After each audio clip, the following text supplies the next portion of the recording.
आज आलेलो आहे कोल्हापूर येथील कण्हेरी मठात। कण्हेरी मठ श्री क्षेत्र सिद्धगिरी महासंस्थान असंही याला म्हटलं जातं। या काउंटरवर तुम्ही 250 रुपयाची तिकीट घेऊ शकता आणि 250 रुपयाची तिकीट घेतली तर तुम्हाला ग्रामजीवन बघायला मिळेल आणि एक गार्डन बघायला मिळेल। जर आपण डायरेक्ट कारने आत एंट्री केली तर आपल्याला ही तिकीट न घेता देखील बाकीचा कण्हेरी मठ संपूर्णपणे बघायला मिळतो। बऱ्याच शाळेच्या ट्रिप्स देखील इथे येतात। हे अगदी कोल्हापूर मधून 15 किलोमीटरवर राधानगरी त्या ठिकाणी कण्हेरी मठ हे कण्हेरी गावात बसलेलं एक प्राचीन आणि धार्मिक स्थळ आहे।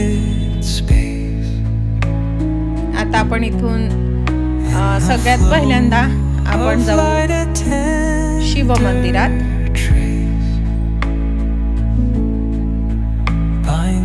आता आपण हे जे कण्हेरी मठाचा इतिहास जो आहे हे 7व्या शतकात काडसिद्धेश्वर स्वामी महाराजांनी या मठाची स्थापना केलेली आहे आणि आता आपण जातो आहे काडसिद्धेश्वर महादेवाचं मंदिर। हे जे मंदिर आहे ते पुरातन वास्तुशैलीत बांधलेलं आहे आणि इथे शिवभक्तांची मोठी गर्दी असते। या मठामध्ये तुम्हाला 2 वाजता महाप्रसाद मिळतो आणि आपण इथे दुपारच्या वेळेला महाप्रसाद घेऊन इथे आपण बराच काळ घालवू शकतो। हे आहे काडसिद्धेश्वर महादेवाचं मंदिर। अगदी प्राचीन वास्तुकला, हेमाडपंथी शैलीत बांधल्या गेलेलं हे महादेवाचं मंदिर। हा बघा, हा नंदी अगदी काळ्या पाषाणातला हा नंदी आहे।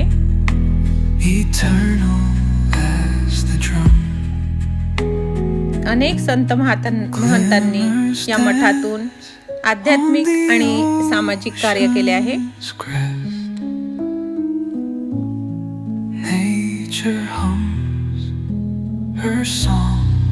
या कण्हेरी मठात आपण एसटी बसने किंवा खासगी वाहनाने किंवा टॅक्सीने इथपर्यंत पोहोचू शकतो। प्रथमच मला शिवपिंडीला असं जलाभिषेक करताना दर्शन घेण्याचा योग आला आणि बराच वेळ आम्ही मंदिरामध्ये ध्यानधारणा करून मग आम्ही कण्हेरी मठाचा बाकीचा भाग पाहण्यासाठी पुढे निघालो। हा जो मठ आहे हे काडसिद्धेश्वर स्वामींची मूर्ती आहे आणि हा जो मठ आहे हा समाजाला आध्यात्मिक मार्गदर्शन देतो, तसंच सामाजिक आणि शैक्षणिक आणि ग्राम विकासाचं कार्यक्रम देखील इथे चालतात। इथे एक गुरुकुल आहे आणि या गुरुकुलामध्ये अनेक विद्यार्थी शिक्षण घेतात। इथे राहण्याची देखील व्यवस्था आहे, भक्त निवास आहेत आणि आपण या कण्हेरी मठामध्ये अगदी अत्यल्प पैशामध्ये इथे राहू शकतो। आता बघा, आपण आलेलो आहे इथे माया महल मध्ये। ही आहे जगातली सर्वात लांब अशी ट्रेन, ही आहे माया महल मध्ये। नॅनो रेल्वे स्टेशन आहे बघा तिचं। ही अशी आपल्याला माया महल मध्ये सर्वात लांब अशी ट्रेन दिसेल। तुम्हाला कळलेलंच असेल की माया महल मध्ये ही ट्रेन कशी लांबच लांब दिसते। इथे अनेक अशा मूर्त्या बनलेल्या आहेत। खूप छान असा हा माया महल आहे। अगदी आम्ही पण छोटं होऊन इथे एन्जॉय केलं।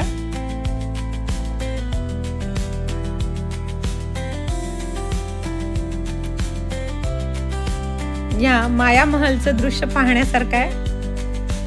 आता आपण या काचेंच्या या महलमध्ये एंट्री करू आणि रस्ताच सापडत नाही इथे.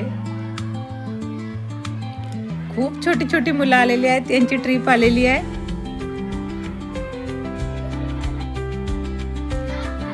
खूप छान एन्जॉय करता आलं इथे. इथे असे आरसे लावलेले आहेत, अंतर्वक्र बहिर्वक्र असे सगळे आरसे. आणि आम्ही बघा कसं एन्जॉय करतोय. माया महल फिरून झाल्यावर जरा दमलो आणि थोडं काही खावंसं वाटलं म्हणून थोडा वेळ तिथे काही खायला पण मिळतं. चहा, कोल्ड्रिंक्स, खाण्याच्या वस्तू अशा सगळ्या सोयी या कण्हेरी मठात आहेत.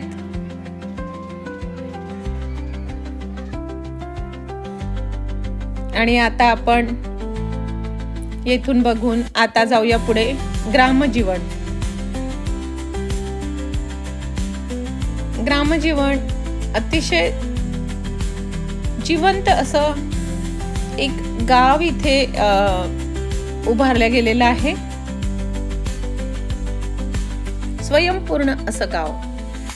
ही जी महात्मा गांधींची संकल्पना होती की गाव स्वतः स्वयंपूर्ण असलं पाहिजे, त्याला बाहेरून काही मागवायची गरज नको, असं हे स्वयंपूर्ण असं गाव इथे बसवलेलं आहे. हे बघा किती सुंदर असं गाव बसवलेलं आहे.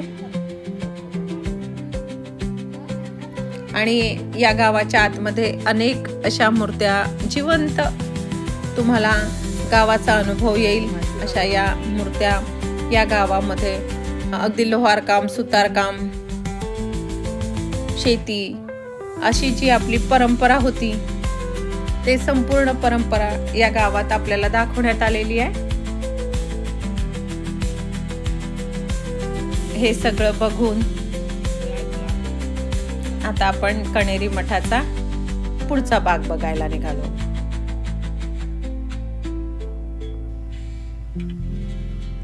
कण्हेरी मठाचा हा बाहेरचा भाग. अतिशय सुंदर असा हा कण्हेरी मठ. तुम्हाला इथे मिनिमम 2-3 तास तरी पाहिजेत हा संपूर्ण कण्हेरी मठ फिरायला. आपल्या कोल्हापूरच्या प्रवासातला हा एक चांगला अनुभव. खूप चांगल्या चांगल्या मूर्त्या इथे तयार केलेल्या आहेत. ही बघा इथे टॉय ट्रेन आहे. या टॉय ट्रेन मध्ये देखील बघून आपण आनंद घेऊ शकतो.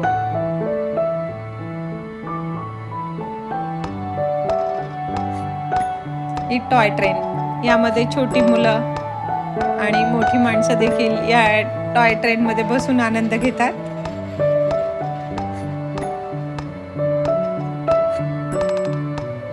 असा बराच कण्हेरी मठाचा भाग बघून आम्ही आता पुढे निघण्याची तयारी करतो आहे. अगदी एंट्रीला देखील बघा किती चांगल्या चांगल्या मूर्त्या बनवलेल्या आहेत. आता आम्ही याच्या बाहेर आलेलो आहे कण्हेरी मठाच्या, आणि बाहेर देखील चांगलं तयार केलेलं आहे सगळं. इथे खूप छोट्या मुलांच्या ट्रिप्स पण येतात. तुम्ही माझ्या YouTube चॅनलला बघत राहा. मी वेगवेगळे व्हिडिओ, ट्रॅव्हलचे व्हिडिओ टाकत असते.